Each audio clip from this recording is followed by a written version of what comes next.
In 1788, the Austrian army supposedly fought itself in the dark.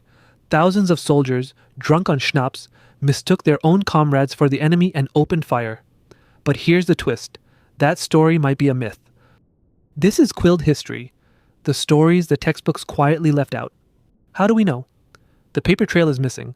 Contemporary records from the Austrian army, the campaign, even the emperor himself. None mention a battle at Karánsebes. The first account appeared decades later, written by a historian who wasn't there. So why would an army turn on itself? In 1788, Emperor Joseph II marched a massive, multilingual force into the Balkans. But the campaign was already falling apart. Disease and supply shortages gutted the troops. The legend goes like this. Hussars crossed the Temish River, found no enemy, but did find schnapps. Soon they were drunk. When infantry arrived, a fight broke out, and a shot was fired. Then someone shouted, "Halt!" But non-German speakers heard Allah. Panic spread. Artillery fired on their own cavalry. The army fled, and Emperor Joseph II was knocked into a stream. If this disaster really happened, you'd expect it in every report, every letter, every diary. But the archives are silent. No general filed a report. No Ottoman chronicler boasted of it. The silence itself becomes evidence, pointing to a story that never occurred. Here's the kicker. The story itself is a mess. Casualty estimates range from 150 to 10,000, a 60-fold difference. Modern scholars lean toward the low end.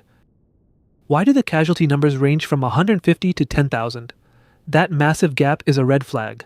If thousands really died, why did the war continue for years? Why did the Ottomans fail to press any advantage? If the Ottomans had stumbled onto 10,000 dead Austrians, they would have exploited it. Instead, the war dragged on, and they never mentioned it. The silence is deafening. So why does it still echo? Because it's a perfect story, a cautionary tale about alcohol and confusion. Historians suggest it was conflated with other incidents or invented by later writers. But a great story doesn't need to be true to be remembered. The numbers don't add up. Estimates range from 150 to 10,000, a red flag. Modern scholars favor the lower end, but the legend loves the big number. The truth is less dramatic, but it's the truth. So what really happened? There was likely confusion and a rout, but not the massacre of legend. The army retreated in disorder, but the causes were mundane: poor leadership, disease, and fear of an attack that never came. The schnapps in the legend came from abandoned huts near the river. Yet the army was deep in enemy territory, and the Ottomans had been burning supplies as they retreated. Leaving behind a cache of alcohol is a logistical oddity. It hints that the tale was crafted to explain a chaos that had other roots. The army was a babel of tongues: German, Hungarian, Croatian, Romanian, Czech. In the dark, a single shout could be fatal. But military units in the 18th century used specific passwords and challenges, not just random cries. The legend claims "halt" was misheard as Allah. But would a soldier mistake a familiar command for the enemy's war cry? It's possible, but it requires a perfect storm of panic and linguistic confusion that seems more like a storyteller's device than a battlefield reality. Emperor Joseph II's mishap is a colorful detail. The story says he was knocked off his horse and pushed into a stream, but royal chroniclers of the time were meticulous. If the emperor had taken a dip, wouldn't it be in every court diary? Instead, his own letters from the campaign mention fatigue and illness, but never a dunking. That absence is another crack in the legend's foundation. But the most telling silence is from the Ottomans. They were masters of propaganda, celebrating every victory in verse and chronicle. If they had stumbled upon a field of 10,000 dead Austrians, it would have been a triumph to sing for centuries. Instead, their records are quiet. The only mention comes from a French historian decades later. That's a gap that speaks volumes. The easiest victory in Ottoman history was one they never bothered to record. The war with the Ottomans continued for years after 1788. In fact, the Austrians won several battles later in the campaign. A force that had supposedly lost 10,000 men in a single night, and to itself would need months to recover. Yet the army regrouped and fought on. That's not the mark of a catastrophic friendly fire incident. It's the mark of a setback, not a disaster. The tale first appears in a history published in 1847, nearly 60 years after the event. The author, a German writer, may have drawn from hearsay or conflated it with other incidents.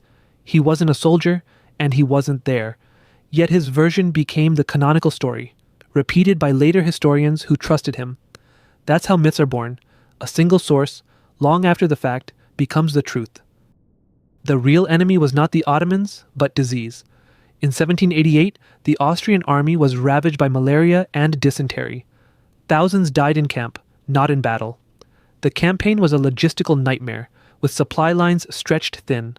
So when the story speaks of thousands of dead, it might be true, but they died of fever, not friendly fire. The legend turned a grim reality into a dramatic tale, obscuring the mundane tragedy of a doomed campaign. The myth persists because it's a perfect story. Alcohol, confusion, and a self-inflicted wound. It's a cautionary tale about the dangers of drink and miscommunication. It's also a darkly humorous anecdote that makes history feel human. But the appeal is precisely why we must be skeptical. The best stories aren't always true, they're just well told. And that's the lesson of Karánsebes. Sometimes the most memorable history is the most suspect. A single shout could unravel an army, but here's a detail that undermines the tale.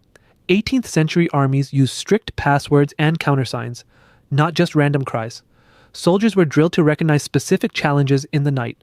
The legend's halt, misheard as Allah, requires a perfect storm of panic and linguistic chaos. But military discipline was built to prevent exactly this. If confusion was that easy, no army could ever fight at night. So the story's central moment, while dramatic, may be more fiction than fact. So the next time a story sounds too perfect, pause. Ask who wrote it and when. Because the real past is messier and far more interesting. If you're ready to dig into more myths, subscribe and join us. One forgotten story every week. Subscribe and catch the Real Pirate Code of the Caribbean.